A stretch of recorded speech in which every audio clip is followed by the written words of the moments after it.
Hi everyone, this is another episode on Distress with Dr. E. I know that this is not the best audio you're used to because I just moved house and or is it I just moved houses, whichever. and I don't have my studio equipment with me, but I know you can hear me clearly, and I know that what you're going to benefit from this video will still be valuable as usual. So today I want to talk about a very important topic, and that is resilience. Now, resilience is a word that people don't, or some people don't want to associate themselves with, because they believe that when you start using the word resilience on them, it means you're expecting them to go through difficulties and to bounce back. However, the truth is this, regardless of how we may choose to see it, we need resilience in our life's journey, okay? Because there's going to be certain things or situations that are not going to be within your control. So that is why we talk about resilience and how to be resilient to circumstances. Now, I know that as Africans, some of us have that inherent resilience to situations, probably from our backgrounds growing up, or from what we've seen people around us experience, our parents, or just things that happen generally to us, okay, or things that happen generally to other people. So these are certain things that can influence our resilience compared to certain other people. So I'm going to bring it down to our situation. For instance, in Nigeria, you know that the times can be really uncertain. For instance, you've made plans to travel to somewhere, and they told you from point A to point B is going to cost you 3,000 naira. But then by the time you wake up on that day to travel, you're being told it's now 6,000 naira, like double the price. How are you going to feel? You're going to be frustrated, Abi. Now, this is where resilience comes in. Resilience is such that, you've encountered a difficulty, you're able to process it, and you're able to bounce back and move on. Okay. Now, for the typical African, for the typical African man, it'll be like, okay, 6,000. The person will rant and rant and rant. Why 6,000? It will affect the journey and all of that. But the truth is that the next day, the person is back to work, the person is back to taking care of the family, the person is back to doing stuff like nothing happened.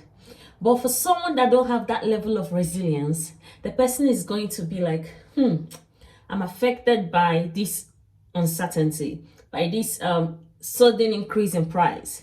Now it's affecting me, it's affecting my work, it's affecting my mental health. Like, I can't really focus on things right now because I'm so frustrated, I can't take it anymore. Okay. But for someone that has been through worse situations, or that has had tougher experiences, this is not going to really affect them. That is why sometimes failure and rejections are helpful, because they kind of help us build resilience. For instance, for myself, I'm someone that has received several rejection emails when I was trying to come out of career break, an unplanned career break. So I received several rejection emails that could have made me go into depression. But because of that experience, if someone sends me a rejection email now for something really important I applied for, I'm like, okay, that's fine. Life goes on. I'll apply again. I'll work on my competence. I will learn and improve myself, skill, knowledge, and then we move. So those experiences, the failure experiences, the setback experiences, have a way of building our resilience to future problems. So what is resilience? It's basically your ability to withstand difficulties and to bounce back and keep moving. So for instance, myself, I have just moved houses. I've moved from, I call it one city to another, or one country to another. I don't even know how to explain this one. But I've moved between two places that are really far apart, like 6 hours far apart. Okay, so you can imagine the kind of change that comes with it. Here is colder, here is farther. farther away from family, things that I was used to where I was, I'm not getting them here. So resilience here is my ability to cope in this environment, to adjust to what's going on here, and to thrive regardless. I don't mean struggling to survive. I'm talking about thriving regardless. And what I'm going to do is being intentional in managing my stress. Okay, because one thing I try to avoid at this time is to become more stressed. Change is stressful already. Moving is stressful already. Settling into a new environment, a new job is stressful already, because you're trying to adjust, you're trying to learn new things, you're trying to cope with the work demands, you're just trying to put yourself together. So the worst thing that you want added to your life right now is further stress. People that have jackpot can relate. People that have moved from one place to another, even within localities, even in that same Nigeria, from one state to another, can really relate to what I'm talking about. Or people that have just moved to an unfamiliar terrain can relate to what I'm talking about. Okay, so I don't want any stress. That means if I recognize that I'm getting tired, if I recognize that my body is beginning to pain me all over, I'm getting this constant headache, I'm just tired, that means that's a warning sign I do not have to ignore. So even though I've come to a new environment, even though I'm trying to figure out what's going on in this environment, it doesn't mean I'm going to ignore my health. It doesn't mean I'm going to ignore the signs my body is giving me, because if I do, it's going to worsen my situation and it's going to worsen the outcome of everything, because I'm going to be spending time fixing a broken health, a broken body.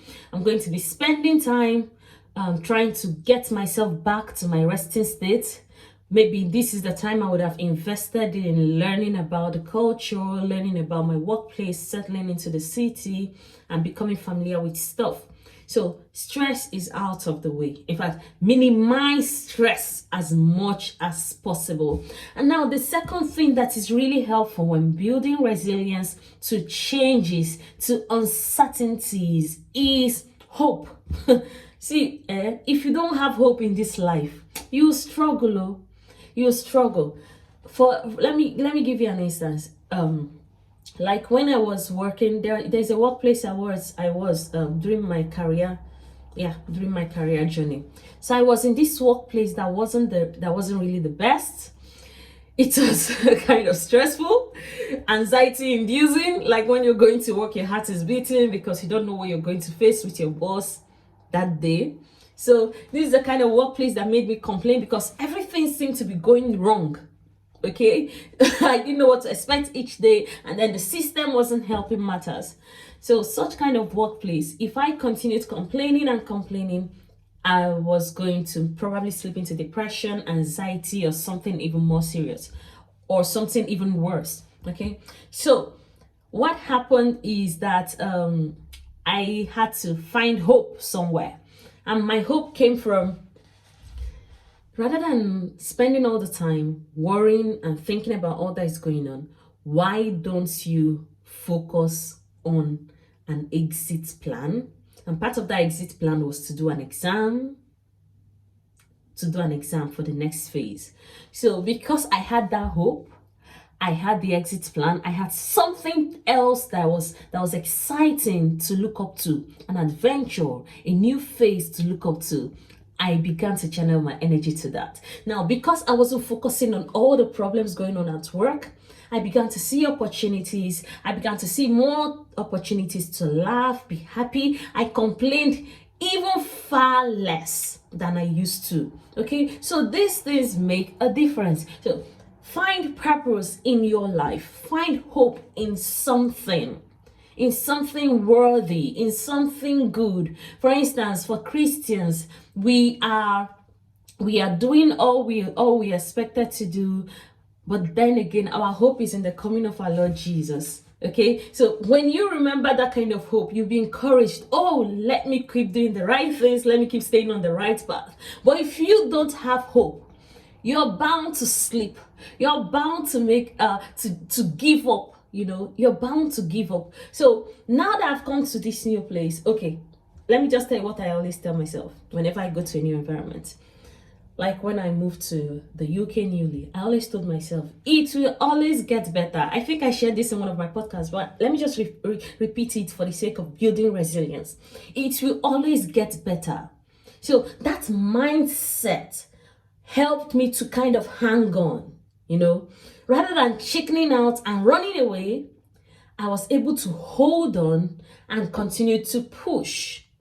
Remember, I wasn't pushing to the point of death, because I was also being intentional in minimizing stress.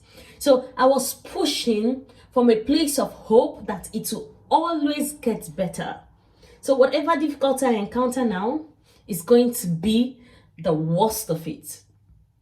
So the next difficulty is going to be less than whatever I'm encountering now. So that kind of hope helped me build resilience and energized me to continue to fight for the next day. And it has always worked, because at the end of the day, it always gets better. And that's the truth. So that's why I tell you to be really intentional about your stress levels, because imagine that things have gotten better, but then you don't have the great health to enjoy the better and best phases ahead. Okay, now the third thing you can do is learn from other people's stories or lean on other people's experiences. I'll give you an instance. Was it 2019? Sorry, forgive me. I may not remember the exact date, but some years ago, I had to travel to UK to do my exam. That's a professional exam, so that I can practice in the UK. And I was traveling from Qatar, and I have a little baby. So that meant I was going to leave my child in Qatar with my family and travel alone to a foreign land I've never been in before. So it was scary. At the same time, it was like a challenge I wanted to live up to. I got to the journey. I got to the UK. The cold. I came during winter. The cold. So imagine going from an extremely hot temperature or climate to an extremely cold temperature. So it was so cold. It seemed like everything was just working against me. Oh God. And now coupled with the fact that I was alone. My family wasn't with me. And I had to figure out where I was going, sort out things myself, in addition to learning, attending courses for that was for 5 weeks, taking care of myself. Of course I had to. So it was a really difficult time. I remember on one of the days when I was coming back by train, because where I booked accommodation the first time was about one hour by train from where I was attending my course. So I remember coming home one of the days. It was so cold, like freezing. And I didn't have the appropriate outfit. I didn't know it was going to be like this. So it was so cold. I got into the train. That's after I've waited like a long time for the train to arrive. When I got into the train, the tears started rolling. Like I couldn't just hold it back.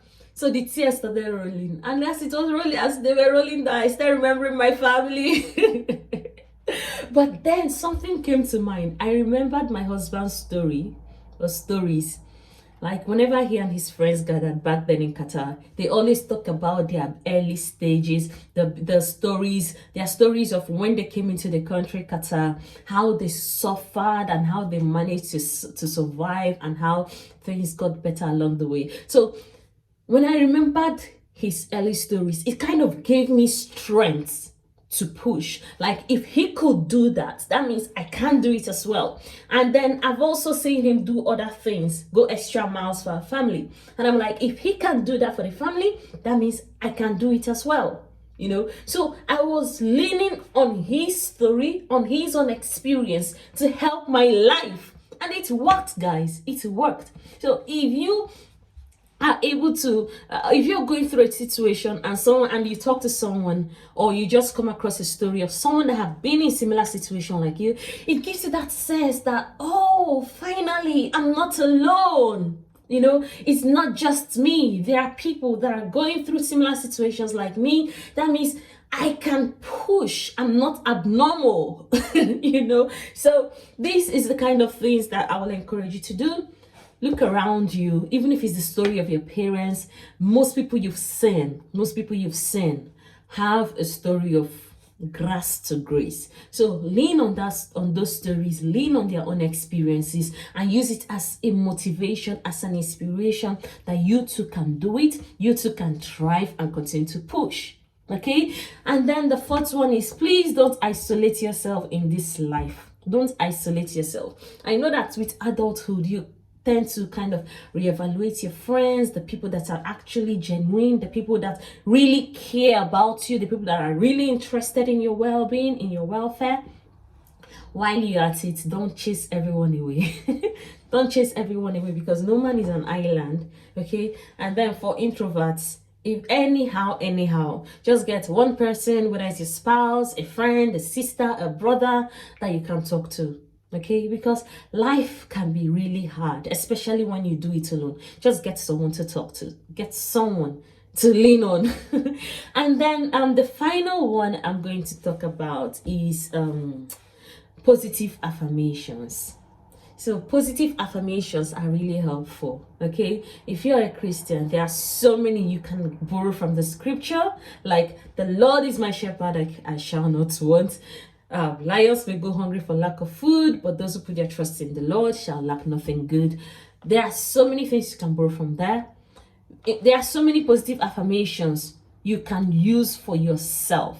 Okay, you can choose to write them down. You can choose to just internalize them and keep reminding yourself when things get really tough. The aim of all of this is so that you don't give up the fight. Just don't give up. It can get really tough, but I know you have that strength within you, that innate ability to bounce back. So ride on that. Let me summarize again the things I shared. Oh, I hope I can remember them. Okay, in no particular order, I talked about having hope, leaning on other people's experiences, being intentional about your stress level, not doing life alone, and connecting with people, and then positive affirmations. Okay, I know that there are also more things that help with regards to building resilience, but these are the ones I'll leave you with. If you have yours as well, I'm happy for you to share. Let other people learn from you. Okay, so you've got this. It will always get better.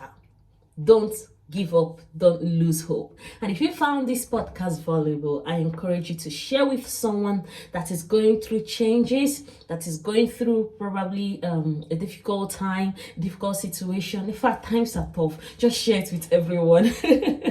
I encourage you. Okay, always. Oh, sorry, one more thing. Let me say this quickly. While you're building your resilience, don't forget to speak up for change in situations that can be changed. For instance, in cases of bullying, please speak up for change. Don't endure it in the name of I'm resilient to something like that.